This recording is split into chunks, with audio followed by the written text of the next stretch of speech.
لله وكفى والصلاة والسلام على سيد الرسل وخاتم الأنبياء أما بعد فأعوذ بالله من الشيطان الرجيم بسم الله الرحمن الرحيم ربنا وابعث فيهم رسولا منهم يتلو عليهم آياتك ويعلمهم الكتاب والحكمة ويزكيهم إنك أنت العزيز الحكيم. وقال النبي صلى الله عليه وسلم أنا ثمرة دعوة أبي إبراهيم وبشارة عيسى ورؤيا أمي صادقة صدق الله وصدق رسوله النبي الكريم.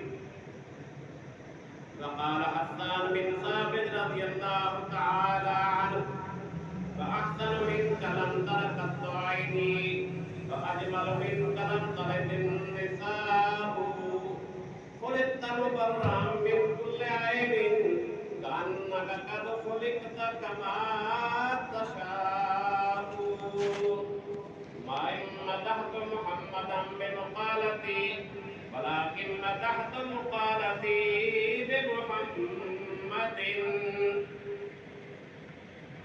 تو حسین میں حسین تو جمیل میں جمیل تو امین میں امین اے رحمت للعالمین.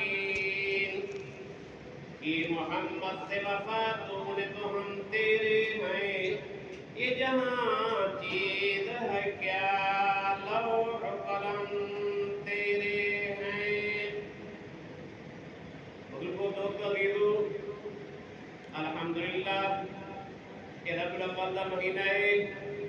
ربیع الاول کا تیسرا جمعہ ہے. اسی مناسبت نال تواڈے سامنے اج بھی انہاں چند منٹاں دے وچ تہاڈوں حضرت محمد مصطفیٰ صلی اللہ علیہ وسلم دے چند منائب کے فضائل عرض کرنے. بزرگوں سارے نبی بغیر مانگے آئے لیکن حضرت محمد صلی اللہ علیہ وسلم سے اللہ تعالیٰ سے ابراہیم علیہ السلام نے مانگا دعا کی اللہ تعالیٰ نے اپنے محمد مصطفیٰ دے دے. تو بزرگوں طرح کی محترم آپ کو سمجھ آ جائے گی. ہاں ٹھیک ہے طرح کی محترم سمجھ آ جائے گی. ہمارا علاقہ ہے نا ترقی والا آپ کو دیکھ کر تو بھی شروع ہو رہا ہے ٹھیک اگر بہت ترقی میں بھائیوں سارے نبی بغیر منگے آئے لیکن محمد مصطفیٰ صلی اللہ علیہ وسلم کو اللہ تعالیٰ کو ابراہیم علیہ السلام نے دعا مانگی کہ جس وقت ابراہیم علیہ السلام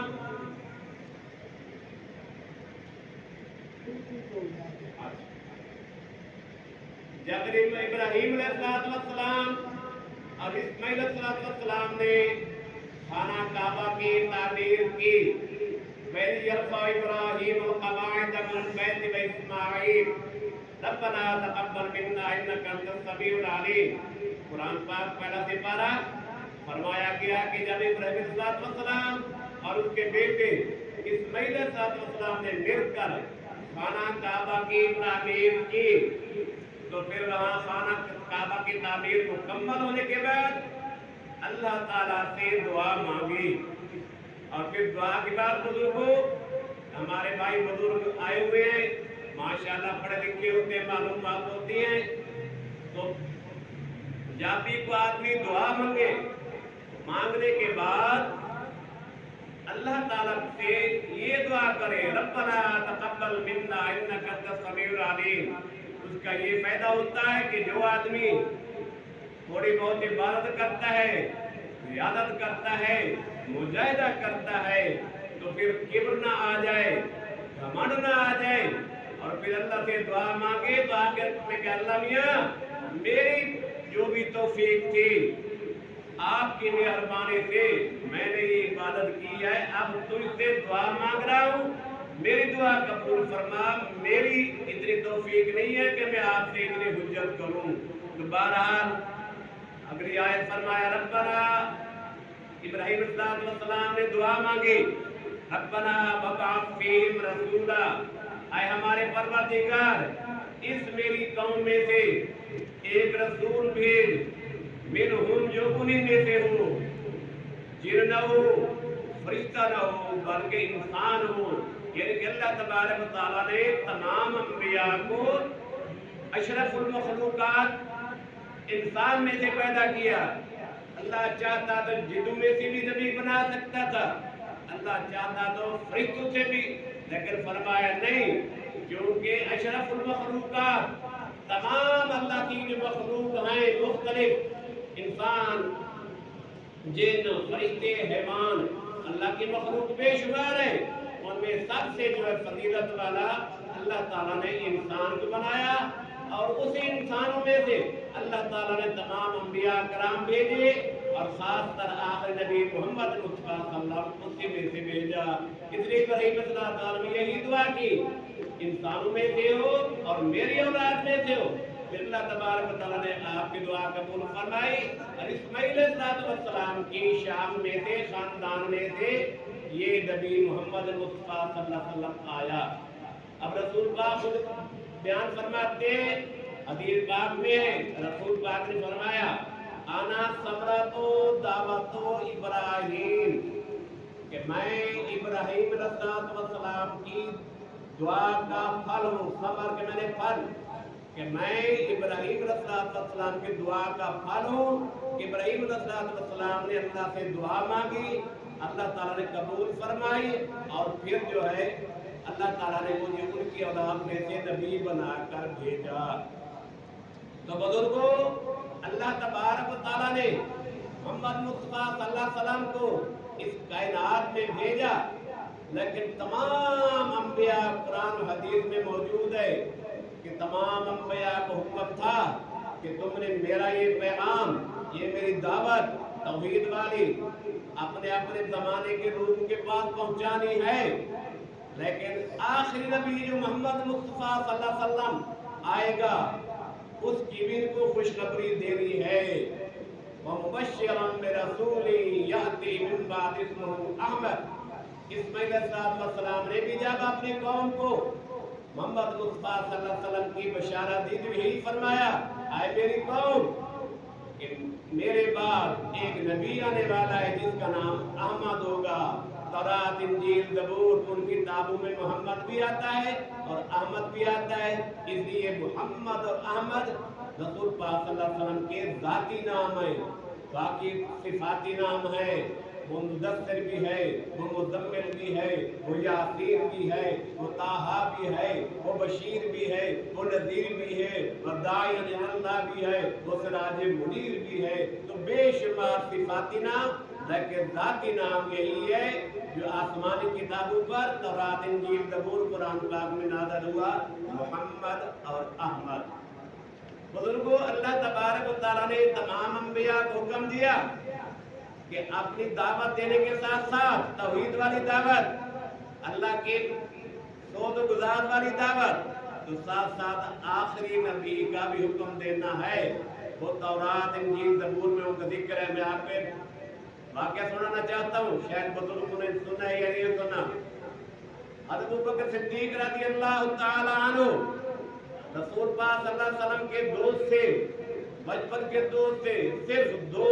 سال عمر ابوبکر صدیق کی کم تھی رسول پاک کی عمر زیادہ تھی حضرت محمد مصطفیٰ صلی اللہ علیہ وسلم 23 سال کی عمر میں جب فوت ہوئے ابوبکر صدیق 2 سال کم تھے پھر آپ نے خلافت سنبھالی 2 سال بعد اللہ کو وہ بھی پیارے ہوا تو یہ اتفاق ہوا جیسے زندگی کٹتی تھی موت کی عمر بھی برابر آئی رسول پاک میں 63 سال کی عمر میں فوت ہوئے اور تھوڑا 1-2 مہینے فرق ہے کہ رسول پاک صلی اللہ علیہ وسلم ربیع الاول میں فوت ہوئے اور 2 سال بعد جمادی الثانی کی 22 کو ابوبکر صدیق فوت 2 سال 2 مہینے صرف فرق ہے باقی برابر پھر ابوبکر صدیق اور رسول پاک آپس میں دوست تھے ابوبکر صدیق کا پیشہ تھا تجارت آپ ملک یمن ہے سعودی عرب سے جنوب کی طرف ہے تو وہاں تجارت کے لیے گئے جب وہاں گئے تو لوگوں سے پوچھا دنیا داری کام تو ہو رہا ہے تو دینی کام بھی ہو جائے. تو علاقے میں ایسا بزرگ بتاؤ جو اللہ کا نیک بندہ ہو. اپنے مذہب و ساتھ مذہب عیسائی یہودی تھا یا لوگ کافر تھے، لیکن جن کے دلوں میں اللہ تعالیٰ نے توفیق دے رکھی تھی وہ شرک سے پاک ہوتے تھے، اللہ کی عبادت بغیر شرک بھی کرتے تھے. تو اس طرح ان کو بتایا گیا. ہاں ہمارے علاقے میں ایک بزرگ ہے، اس کی عمر بھی بڑی ہے، وہ تورات انجیل زبور ان کا وہ عالم ہے. چنانچہ آپ اس کی ملاقات کے لیے وہاں پہنچے جہاں وہ موجود تھا. اب سمجھنے کی بات خیال کرنا، میں آپ کو جو بات سمجھا رہا ہوں. جب ابو بکر صدیق رضی اللہ عنہ، یہ حدیث میں آتا ہے، مفسرین کی کتابوں میں لکھا ہے. تو تفسیر عزیزی ہے، مولانا عبد العزیز صاحب دہلوی والوں نے لکھی ہے. ابو بکر صدیق اس بزرگ کے پاس گئے. السلام علیکم. بزرگ نے کہا وعلیکم السلام. من این انت؟ تو کہاں سے آیا؟ بزرگ نے پوچھا. ابو بکر صدیق نے فرمایا من مکہ، عرب، سعودی عرب. اب تو سعودی پہلے صرف حجاز تھا. تو پھر اپنا ابو بکر صدیق نام پوچھا گیا. آپ نے فرمایا میرا نام عبداللہ ہے، میرے باپ کا نام عثمان ابو قحافہ ہے. میں جو ہوں مکہ مکرمہ کا رہنے والا ہوں. جب یہ بات اس شیخ نے سنی، اس شیخ کا نام تھا شیخ عاضد یمنی. شیخ تو بزرگ کو کہتے ہیں، عاضد اس کا نام تھا، یمن کا رہنے والا تھا. تو عاضد یمنی کو جو ہے نا وہ نام سے مشہور تھا. اس وقت اس کی عمر 390 سال، یعنی کہ 400 سال سے صرف 10 سال کم تھی. بوڑھا ضعیف تھا، کمزور تھا. جب اس نے یہ بات سنی ابو بکر صدیق سے، اس نے اپنے جو ہے بال جو بکھرے ہوئے تھے اس کو اوپر کیے. ہاں بھائی آپ کی کنیت ابو بکر ہے؟ ہاں جی. آپ کے باپ کا نام عثمان ابو قحافہ بن عامر ہے؟ ہاں جی. آپ قبیلہ بنی تائی سے تعلق رکھتے ہیں؟ کہ ہاں جی. آپ کی ایک مکہ کا بزرگ ہے، میرا نوجوان ساتھی ہے، اس کا نام محمد اور احمد ہے، اس کے ساتھ تعلق ہے؟ کہا ہاں جی. ابو بکر صدیق فرماتے ہیں میں حیران ہو گیا. میں ان کی زیارت کے لیے آیا، اس کے پاس معلومات لینے کے لیے آیا، الٹا یہ جو ہے میرا جو ہے سارا حال حوال پوچھ رہا ہے، بتا رہا ہے. چنانچہ رسول ابو بکر صدیق رضی اللہ عنہ جب یہ پوچھا تو اس شیخ نے کہا، عاضد یمنی نے، اگر محفوظ نہ فرمائیں اپنا کرتا ناف سے اوپر اٹھائیں. میں ایک نشانی دیکھتا ہوں، ہماری آسمانی کتابوں میں لکھا ہوا ہے کہ جو آدمی محمد مصطفیٰ صلی اللہ علیہ وسلم پر پہلے ایمان لائے گا، کلمہ توحید پڑھے گا، حضرت محمد کی تصدیق کرے گا، اس کا نام یہی ہوگا جو آپ کے قبائل آپ نے بتائے ہیں. لیکن ایک نشان یہ ہے کہ اس کی ناف کے اوپر کالا تل کا نشان ہوگا. چنانچہ جب کرتا اتارا گیا، ناف کے اوپر کوئی کالا نشان تھا. اس نے زیارت کی، ابو بکر صدیق کو مبارک دی کہ تجھے مبارک ہو کہ تیرا دوست محمد اعلان نبوت کرے گا قریب، اور تو سب سے پہلے اس پر ایمان لائے گا، کلمہ پڑھے گا، سب سے پہلے تصدیق کرنے والا ہوگا. تو میری طرف سے جو جب واپس جائے گا اس نبی آخر زمان آخری نبوت کو میرے دعا سلام بھی دینا، اور ان کو کہنا کہ میں نے آپ کے تمام حالات واقعات سیرت آپ کے فضائل میں سابقہ کتابوں میں پڑھے ہیں، آسمانی کتابوں میں. آپ کو مبارک ہو، آپ اللہ کے آخری نبی ہیں. میں غائبانہ طور پر اب بوڑھا ضعیف ہوں، وہاں تک نہیں پہنچ سکتا، لمبا سفر ہے. اس زمانے اونٹ کا ہوتا تھا سفر، لیکن میں غائبانہ طور پر تیرے اوپر ایمان لایا ہوں. اب ابو بکر صدیق واپس آئے مکہ مکرمہ میں، اپنا سامان تجارت اپنے گھر رکھا. آپ کا گھر حاجی صاحبان عمرے والے جانتے ہیں کہ ان کا گھر تھا محلہ مسفلہ، باب عبد العزیز سے کبوتر والا چوک ہے، اس سے آگے جو مسفلہ میں نیچے والا اسفل سے ہے، آگے تقریباً 1 کلومیٹر بنتا ہے. الحمدللہ 1987 میں جب ہم حج پر گئے تھے، الحمدللہ ابو بکر صدیق کے گھر کے ساتھ ہماری رہائی تھی۔ اب وہاں ابو بکر صدیق کے مکان میں مسجد بن چکی ہے اور اس کا نام بھی رکھا گیا ہے مسجد ابو بکر صدیق۔ تو وہاں سے خانہ کعبہ کی صفا جو ہے پہاڑی اس کے سامنے، وہ بھی ہم نے 1987 میں مولد النبی نبی پاک صلی اللہ علیہ وسلم کی جائے پیدائش ہونے والی جگہ وہ دیکھی تھی، زیارت کی تھی، وہاں دستگاہ تھی۔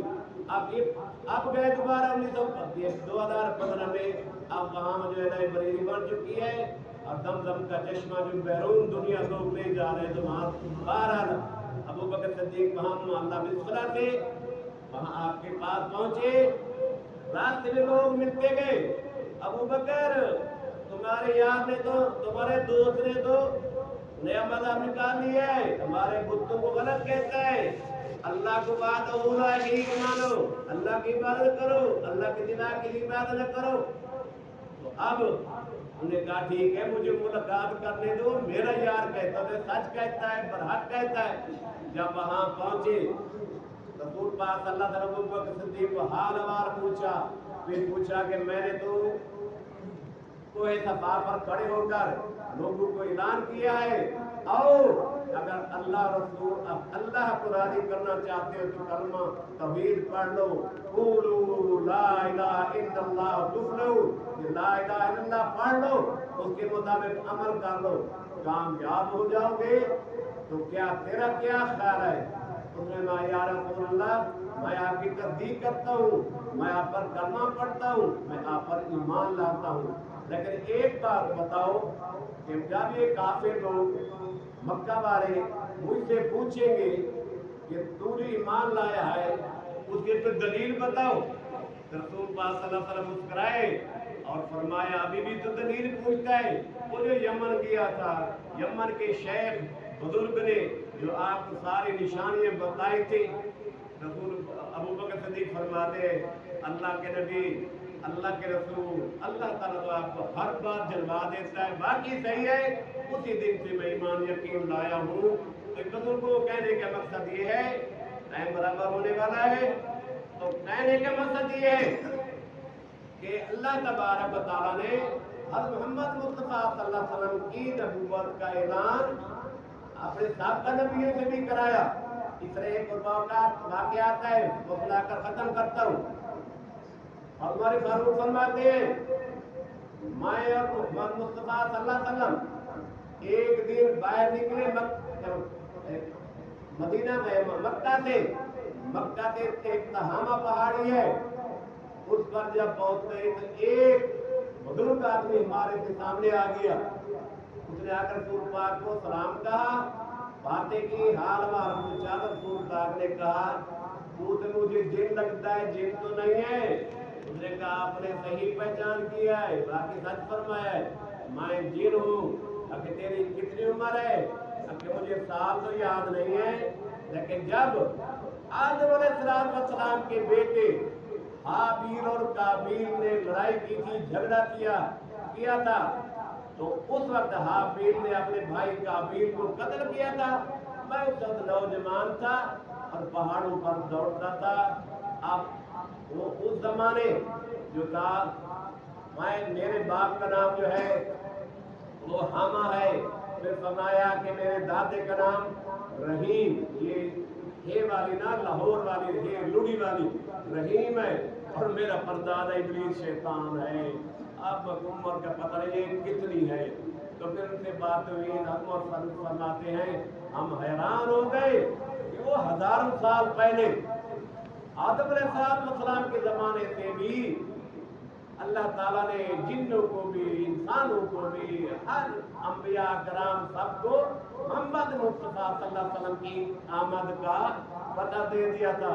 اس لیے کہا جاتا ہے محمد کی آمد سراجم منیرا، محمد کی آمد سراجم منیرا، صلو علیہ کثیرا کثیرا، اللہم صلی علی محمد وعلی آل محمد كما صليت على إبراهيم وعلى آل إبراهيم إنك حميد مجيد اللهم بارك على محمد وعلى آل محمد كما باركت على إبراهيم وعلى آل إبراهيم إنك حميد مجيد. سنتے پڑھ لیجیے، یہ کوئی دان بعد میں کر لیں گے.